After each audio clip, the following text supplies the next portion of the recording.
오늘 본문은 회개에 대한 내용입니다. 전체는 1년을 보내면서 세상 사람들은 후회하죠. 그렇죠? 이렇게 하지 못하고 저렇게 하지 못한 것. 그러나 하나님의 백성들은 회개로 새해를 맞이해야 합니다. 후회는 아쉬움을 남기지만 변화가 없어요. 내년에도 또 후회할 거예요. 그 다음에도 또 후회할 거예요. 후회는 아쉬움을 남기지만 회개는 변화를 만들어냅니다. 그래서 우리는 한 해를 마무리하면서 후회하지 말고 회개해야 됩니다. 내가 회개하면 하나님께서 나를 새롭게 하시고 변화시켜 주십니다. 그래서 우리는 회개를 해야 됩니다. 회개는 변화를 만들어냅니다. 더 이상 이렇게 살지 않기 위해서 우리는 회개해야 됩니다. 여러분 계속 이렇게 살 거예요? 2023년처럼 핑계대고 변명하고 안 되는 것 투성이 속에서 다 알고 있지만 안 되는 것 붙들고 그렇게 살 거예요? 후회했기 때문에 그래요. 하나님 앞에 내 문제를 놓고 24년도에는 철저하게 회개해보세요. 여러분의 삶이 변하고 여러분 자신이 변하고 여러분의 회사가 변하고 여러분의 인생이 변할 거라고 저는 확신합니다. 기독교 정서 안에서 문제와 재난, 어려움이 죄에 대한 하나님의 심판의 결과로 받아들여져서 하나님을 우리는 무서운 분으로 생각합니다. 그러나 심판은 죄에 대한 결과가 아니라 회개하지 않는 굳은 마음의 결과라고 오늘 예수님이 그들의 생각을 교정해 주는 그런 장면입니다.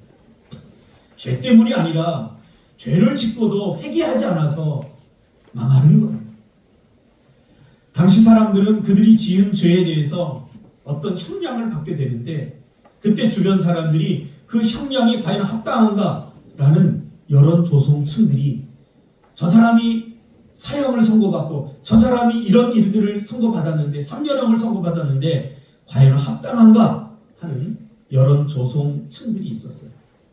그래서 저 사람은 저런 죄를 지었으니까 저 정도는 받아도 돼 하고 동조하기도 하고 저건 너무한 것 같아 하면서 동정하기도 하는 그런 여론 조성층이 있었다는 거지.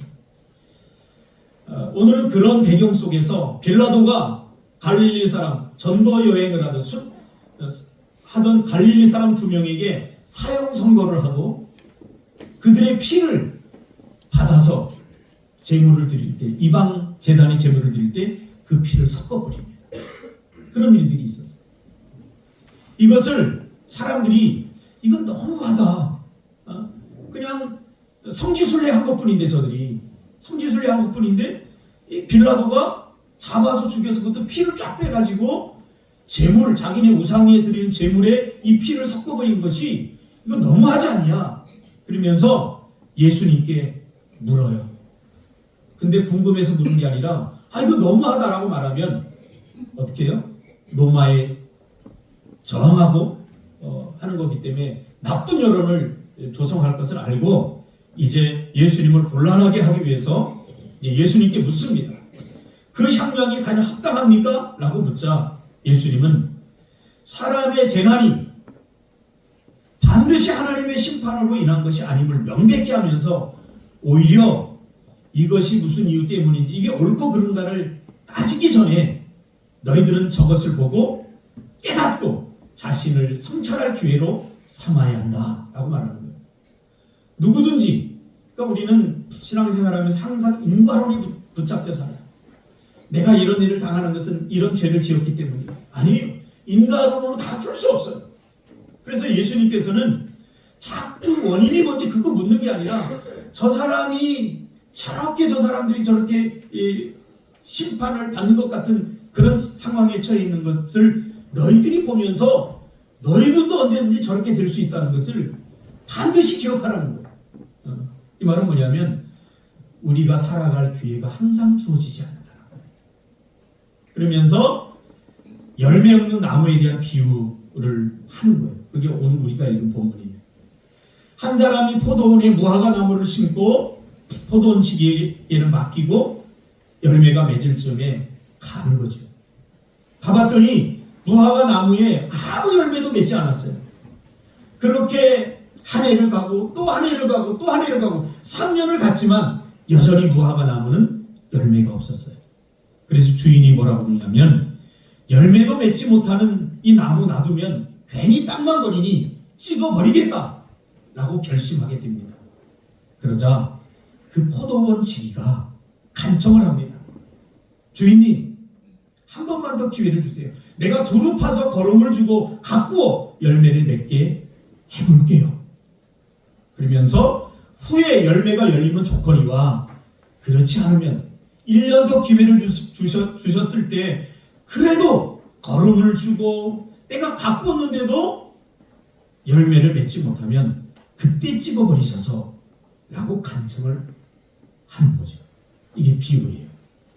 주인은 누굽니까? 하나님이고 포도원 지기는 예수님이고 무화과 나무는 우리를 의미합니다. 2023년도 여러분 땅만 버리지 않았습니까? 하나님께서 우리에게 주신 시간들, 재물들, 재능들, 우리 인생들 혹시 그거 다른 사람에게 기회를 주면 나보다 더 잘 살지 않을까요? 그럼에도 불구하고 내가 얼마나 많은 시간들을 허비하고 물질들을 죄짓는 데 썼고 그리고 얼마나 내 재능을 자기 기뻐하고 자기 즐거움을 찾는 데 사용했는데 아무리 봐도 열매는 하나도 없는데 그래도 내가 지금 또 살아가고 있다면 그것은 바로 예수님께서 하나님께 간청이 있기 때문이에요. 하나님, 저 인생 저들을 놔두면 열매를 맺지 못할 것 같은데 내가 1년 동안 또 가꾸고 또 거름도 주고 뜻께서는 내가 최선을 다해서 가꾸어서 열매 맺도록 한번 해보겠습니다. 그래도 깨닫지 못하면 그때 나무를 찍어버리도 늦지 않을까요? 하고 하나님께서 우리에게 2024년도를 주는 거예요. 알아야 돼요. 주님의 요청과 은혜로 다시 주어진 24년입니다. 땅만 버리지 않기를 바랍니다. 내가 이렇게 숨쉬고 살아가는 것이 당연합니까? 아니에요. 이번에도 우리 노예 목사님 3분이 돌아가셨어요. 젊은 사람들. 며칠 전까지만 해도 인사하고 목회 잘하겠다고 서로 나누고 꿈이 가득했던 나보다 더 어린 10년이나 어린 목사가 2명이나 심장마비를 한 친구는 돌아가고 한 친구는 뭐 외국 갔다가 뭐 하다가 와서 무슨 병에 걸려서 돌아가고 이게 남의 일입니까? 아니에요. 여러분이 지금 숨쉬고 여기 이 시간 살아가고 있다면 24년도를 맞이했다면 예수님께서 하나님께 요청한 거예요. 오늘은 어제 죽은 누군가의 그토록 살고 싶어 했을 내일이다. 제가 학창시절 때 책을 읽다가 글귀 이런 거 많이 그때는 있었어요. 근데 저는 이 말이 마음에 남았어요. 오늘은 어제 죽은 누군가의 그토록 살고 싶어 했을 내일이라는 말이에요. 주님의 은혜로 벌어졌어요. 얻었어요. 이 시간 공짜로 얻은 거예요. 내가 자격이 있어서 이 시간이 주어진 거 아니에요. 자격이 있어서 하나님 물질 준 거 아니에요. 내가 그만큼 땀을 흘려서 내가 이런 누릴 만한 자격이 있기 때문에 내가 누린다고 생각하는 사람 불행한 사람이에요. 자격이 없음에도 불구하고 어제 죽은 사람이 내 인생을 다시 살면 그 사람들 더 잘 살 수 있어요. 그럼에도 불구하고 하나님이 나를 사랑하셔서 나에게 은혜를 베풀어서 내가 또 1년을 살아갈 수 있도록 하나님께서 내 삶을 연장시켜 주신 거예요. 내 몸을, 내 생명을 연장시켜 주신 거예요. 여러분 감사하며 삽시다. 최선을 다해 삽시다. 잘 살고 못 사는 게 중요한 게 아니라 정말로 우리의 마음을 하나님께 두고 정말로 땀을 흘리면서 하나님이 나에게 기회를 준 것을 후회하지 않고 그렇게 24년도도 서로 격려하고 서로 아끼면서 아까 우리 지역이 내가 이야기 들으면서 그치 네 꿈이었는데 정작 힘들지. 네 기도 제목이었는데 기도 제목대로 되니까 당황스럽지. 우리가 그렇다니까 아무 생각 없이 꿈꾼다니까 아무 생각 없이 꿈꿔.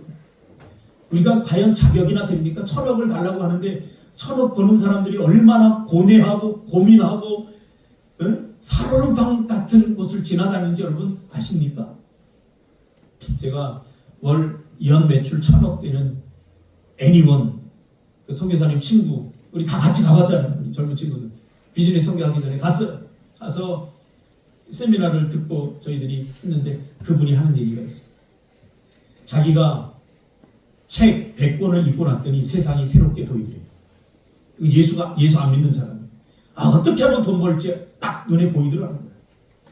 그래서 정말 고등학교 졸업하고 다른 친구들 다 대학 가고 하는데 대학 가고 싶었지만 너무 가난해서 대학을 못 가고 돈 벌어야 되겠다.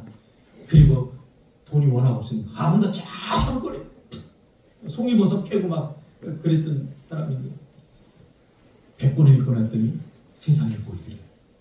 그래서 뭘 했냐면 그 핸드폰에 그 핸드폰 본드 그 붙이는 특별한 본드 그거를 개발을 해가지고 연 매출이 그때 당시 10몇 년 됐죠. 우리 갔다 온 지 1,000억 원대는 그 매출 올리는 그분이 하는 얘기가 뭐냐면 목사님 사업이라는 것은요 달리는 호랑이 등에 탄 거예요. 내리고 싶어도 못 내려요.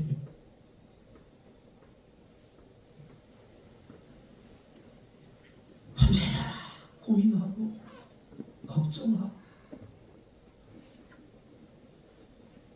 1,000억 버는 사람은 1,000억 버는 사람의 삶의 무게를 짊어져야 돼요. 그런데 우리가 예수 믿으면 참 감사한 게 뭐냐면 그 짐을 하나님께서 대신 져주신다는 사실. 그 선교사님이 그분 예수 안 믿으니까 매일 전화해서 전도해요. 근데 마음의 문이 많이 열렸대요. 한 번은 전화가 와서 너무 힘든데 누구한테 전화할 사람 없는데 갑규나 네가 떠오르더라. 그래갖고 전화가 왔더래요. 힘들지 내가 기도할게. 네 인생의 짐이 가벼워지더라고. 그렇게 하면서 마음을 지금 열어가고 있다고 제가 소식을 들었습니다. 여러분 올 한 해 하나님 후회하지 않도록 우리 삽시다. 자, 뭐 큰 거 하라는 게 아니에요. 하나님은요 작은 것 하나에 충성하는 걸 기뻐하셔요. 작은 것 하나. 쓰레기 하나 주는 거. 참 이 명균 집사 지금 뒤에 보면 지금 땅을 비워도 틀려요. 제가 아까 갔더니 아무것도 먹지 못하고 지금 A형 독감에 걸려서 총각 혼자 사니까 누가 뭘 해주겠습니까? 그래서 팥죽하고 딸기하고 감하고 조금 깎아갖고 집사람 죽이는 것 갖다가 내가 울컥했어요. 네 하고 그러는데 아마 다른 사람 같으면 안 나왔을 거예요. 지금 내가 보니까 땀을 비워도 틀려요. 열이 나서. 여기 집사 그게 잘 사는 거야. 딱 가면 하나님 다 땀으로 다 뺐어요. 회복될 줄 믿습니다. 또 이런 체험도 좀 있어야 돼요. 너무 약 먹고 약을 의지하지 말고 때로는 약 안 먹고 버티고 기도하면서 하나님께서 어떻게 역사하시는지 보고 기도해야죠. 그래서 이런 모습을 보면 마음속으로 좀 안타까워요. 그렇지만 저렇게 훈련되어지고 더 강해지고 자녀들에게도 다 해주지 마세요. 사모님 축구할 때 보면요 야생마예요. 그러다 보면 좀 다치기도 하고 그런 거예요. 사실은 다쳐야 더 커집니다. 저 열정을 붙들고 제가 무슨 일을 할까를 우리가 기도해 줘야 돼요. 지금은 다치는 게 마음이 아프지만 그러나 그것을 딛고 저 아이가 다 큰 그릇이 되게 해주옵소서. 이런 기도를 해야 되는 거예요. 우리 서로. 왜냐하면 우리는 한 가족이잖아요. 저는 그렇게 생각해요. 여러분은 저를 그렇게 생각 안 할지 모르지만 하나님은 그렇게 생각하고 저도 그렇게 생각해요. 기도하겠습니다.